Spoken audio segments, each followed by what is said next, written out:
Shalom Bapak Ibu, saudara-saudari sekalian. Kali ini saya ingin membagikan satu firman Tuhan tentang Yesus mengutuk pohon ara.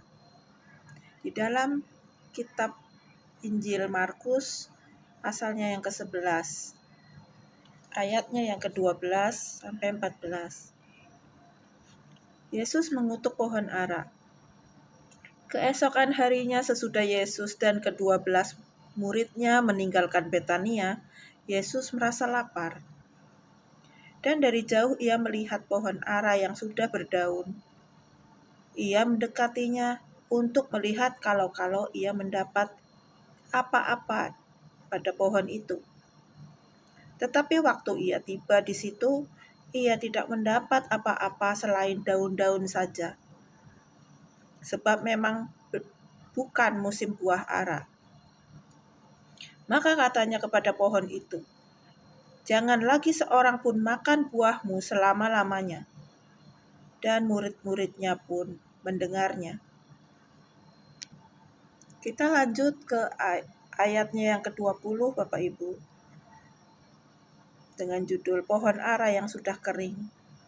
Nasihat Yesus tentang doa. Pagi-pagi ketika Yesus dan murid-muridnya lewat, mereka melihat pohon ara tadi sudah kering sampai ke akar-akarnya. Maka teringatlah Petrus akan apa yang telah terjadi. Lalu ia berkata kepada Yesus, "Rabi, lihatlah, pohon ara yang kau kutuk itu sudah kering." Yesus menjawab mereka, "Percayalah kepada Allah. Aku berkata kepadamu, sesungguhnya barang siapa berkata kepada gunung ini, beranjaklah dan tercampaklah ke dalam laut, asal tidak bimbang hatinya, tetapi percaya bahwa apa yang dikatakannya itu akan terjadi, maka hal itu akan terjadi baginya. Karena itu aku berkata kepadamu, apa saja yang kamu minta dan doakan, percayalah bahwa kamu telah menerimanya, maka hal itu akan diberikan kepadamu. Dan jika kamu berdiri untuk berdoa, ampunilah dahulu sekiranya ada barang sesuatu dalam hatimu terhadap seseorang, supaya juga Bapamu yang di sorga mengampuni kesalahan-kesalahanmu. Tetapi jika kamu tidak mengampuni, maka Bapamu yang di sorga juga tidak akan mengampuni kesalahan-kesalahanmu. Bapak, Ibu, saudara-saudari sekalian, kita tahu bahwa Tuhan Yesus menginginkan diri kita untuk berbuah. Apa yang ada di dalam diri kita, kita persembahkan kepada Tuhan. Apabila Tuhan menilik kita, melihat kita, bila kita tidak berbuah, bila kita tidak menghasilkan apa-apa, Tuhan pun akan mengutuk kita, seperti pohon ara yang dikutuk Tuhan. Apa yang Tuhan kutuk sebenarnya? Yaitu segala perbuatan-perbuatan kita yang tidak berkenan kepadanya, Bapak, Ibu, saudara-saudari sekalian. Kita tahu segala perbuatan kita, apa yang Tuhan tidak suka, janganlah kita lakukan. Janganlah kita melupakan didikan Tuhan. Jangan kita tidak mengindahkan Tuhan, melupakan Tuhan. Kita tahu semuanya itu berasal dari Tuhan. Janganlah kita mendua hati, Bapak, Ibu, saudara-saudari sekalian. Janganlah iman kita itu iman yang abu-abu. Seperti dikatakan pohon ara hanya memiliki daun-daunan saja, tanpa menghasilkan buah. Itu seperti iman kita. Kita masih bertoleransi dengan dunia. Kita masih berbuat sesuatu di dalam keinginan kedagingan kita. tanpa mengindahkan perintah-perintah Tuhan, maka Tuhan tidak suka akan hal yang demikian, Bapak Ibu. Tuhan mau kita itu berbuah, menghasilkan untuk kemuliaan Tuhan.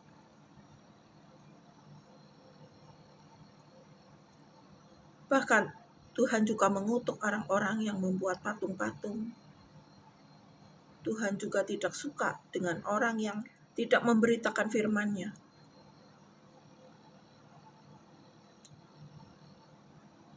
Secara baik dan benar, pasti itu dijatuhi hukuman, Bapak Ibu.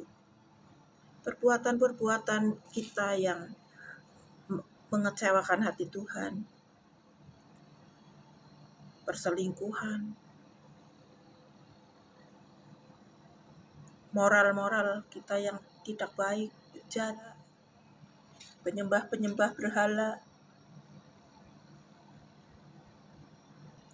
orang-orang yang menyalahgunakan kasih karunia Allah untuk melampiaskan hawa nafsu mereka. Bila kita percaya penuh dengan Tuhan Allah kita dan tidak bimbang, maka apa yang kita doakan, apa yang kita minta, kita percaya bahwa itu kita sudah menerimanya. Kita juga harus mengampuni diri kita.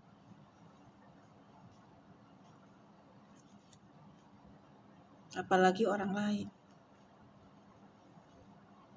Kita juga harus melepas pengampunan, Bapak Ibu, saudara-saudari sekalian. Agar Tuhan juga mengampuni kita.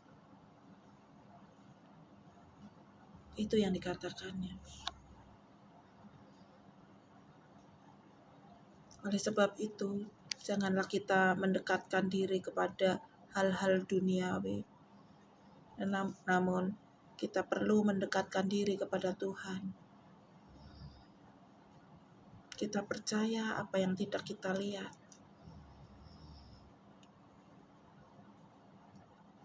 Bukan kita melihat dulu baru percaya, Bapak Ibu. Dan belum apa-apa juga sudah menyangkal.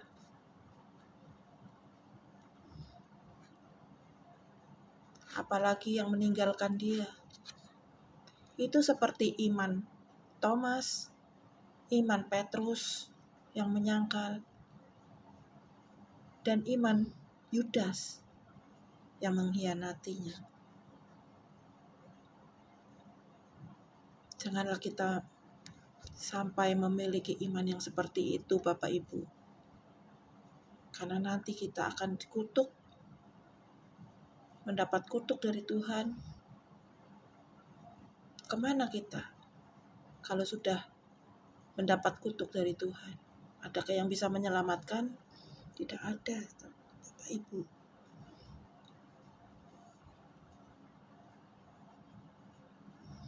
Pasti kita binasa.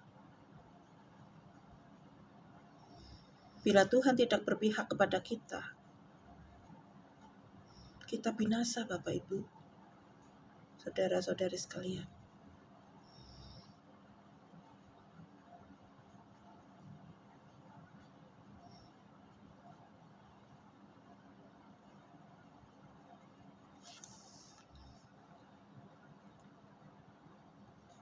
Saya juga bukan orang yang pandai bicara, saya juga bukan orang yang pandai menelaah Alkitab, bukan. Tidak sedikit pun saya menginjak teologi. Namun Tuhan yang menyuruh saya untuk saya berbuat sesuatu, berbuat untuk Tuhan, mengabarkan tentang firman Tuhan.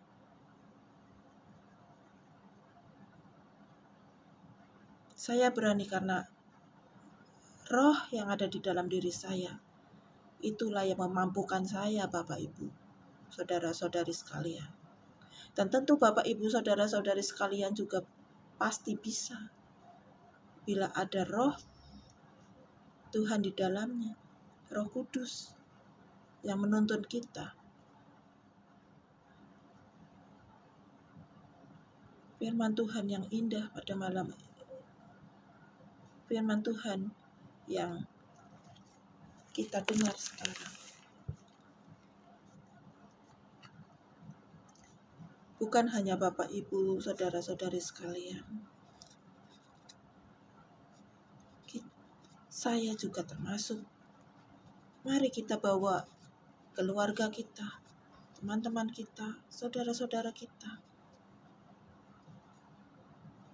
tangga kita.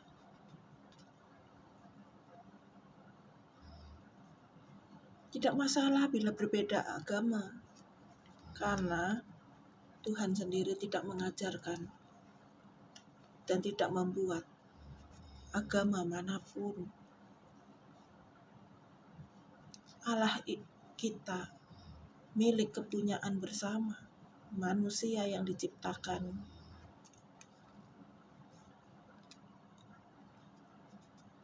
Dia mengasihi semua orang, yang miskin, yang papa, yang tidak memiliki apa-apa, bahkan yang cacat, sampai kepada orang-orang yang kaya. Asal dia mau bertobat, mau berbuah, dan percaya akan Tuhan, kuasa Tuhan, hukum-hukumnya Tuhan, percaya penuh,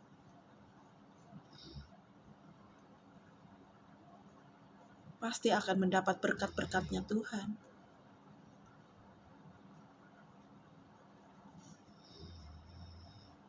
Sekian Bapak, Ibu, saudara-saudari sekalian.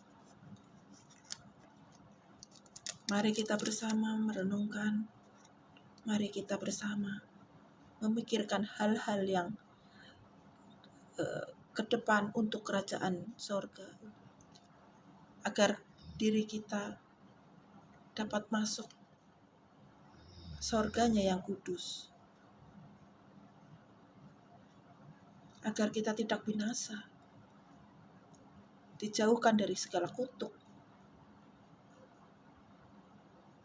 Bahkan Tuhan nanti akan melindungi kita bila kita mengikuti Dia, melindungi kita, memampukan kita, memberkati kita. Luar biasa Bapak Ibu, kasih-Nya Tuhan. Apa yang kita perbuat tidak sebanding dengan apa yang Tuhan akan berikan kepada kita.